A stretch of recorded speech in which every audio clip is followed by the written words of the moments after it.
చేసినటువంటి మిత్రుల ఆవేదన విన్నారు మీరు. కొన్ని లీగల్ అంశాలనే మాట్లాడతారు, బికాస్ ఈ కేసెస్ అన్ని చూస్తున్నా ప్లస్ క్లోజ్గా ఫాలో అవుతున్నారు కాబట్టి.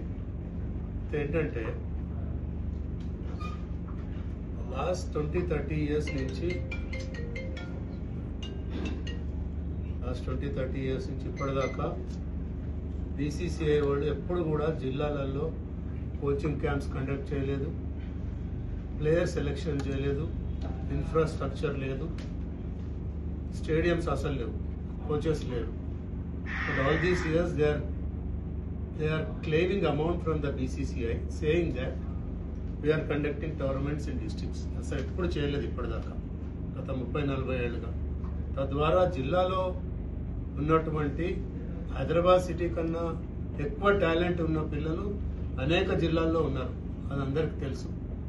బట్ వాళ్ళ రైట్స్ని కటిల్ చేస్తూ హెచ్సిఏ వాళ్ళు డామినేట్ చేసి ఇక్కడ కేవలం బీసీసీఐ నుంచి వస్తున్నటువంటి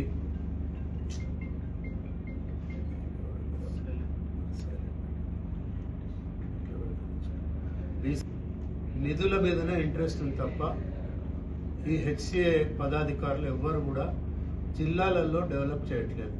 ఇప్పుడే ఎందుకు TG20 చేస్తున్నారు అని అంటే బీసీసీఐ మీద, అదేవిధంగా TCA అంటే మేము తెలంగాణ క్రికెట్ అసోసియేషన్ బాంబే హైకోర్టులో కేసులు వేయటం, బీసీసీఐకి రిప్రజెంటేషన్స్ ఇవ్వటం, అట్లాగే వన్ మ్యాన్ కమిటీ అప్పుడు జస్టిస్ ఎల్ నాగేశ్వరరావు గారు రిటైర్డ్ సుప్రీంకోర్టు జడ్జి గారిని అపాయింట్ చేయడం జరిగింది.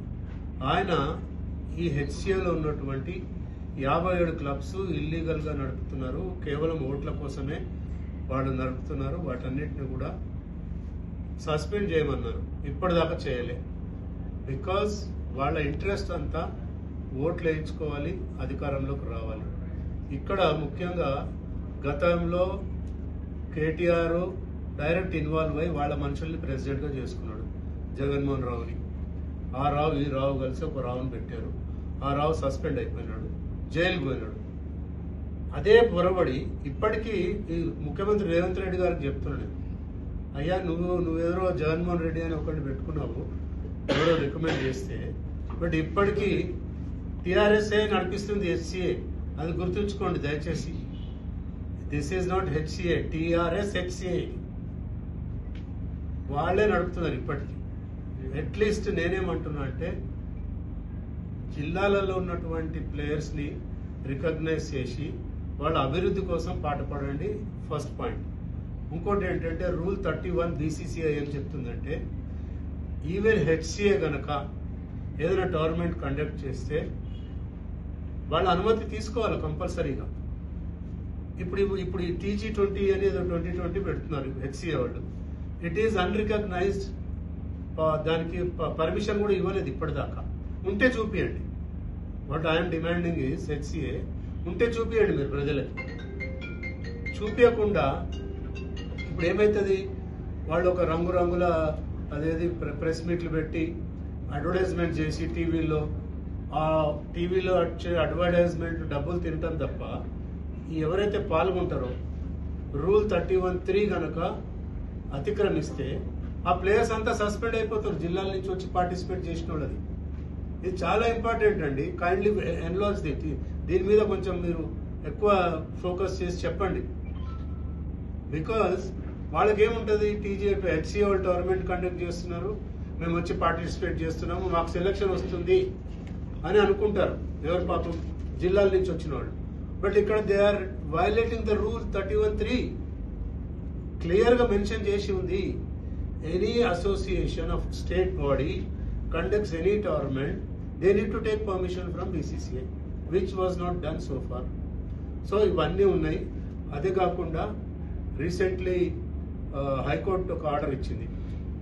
Justice Naveen Rao garu retired high court judge గారిని అపాయింట్ చేసింది. Directly under his nose so many irregularities are happening.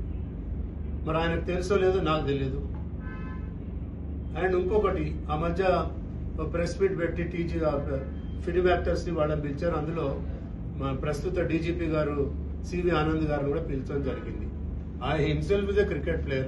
We respect him. He is very most honest officer and he knows in and out of cricket. ఆయనకు అన్ని విషయాలు చెప్పకుండా ఆ stage మీదకి పిలిస్తే ఒక మాట అన్నారు ఆయన ఆ రోజు. I heard his speech. CV Anand garu ఏమన్నారంటే తెలంగాణ హెచ్సిఏలో మీరు అన్ని ఏం చేసినా కూడా ట్రాన్స్పరెంట్ గా ఉండండి.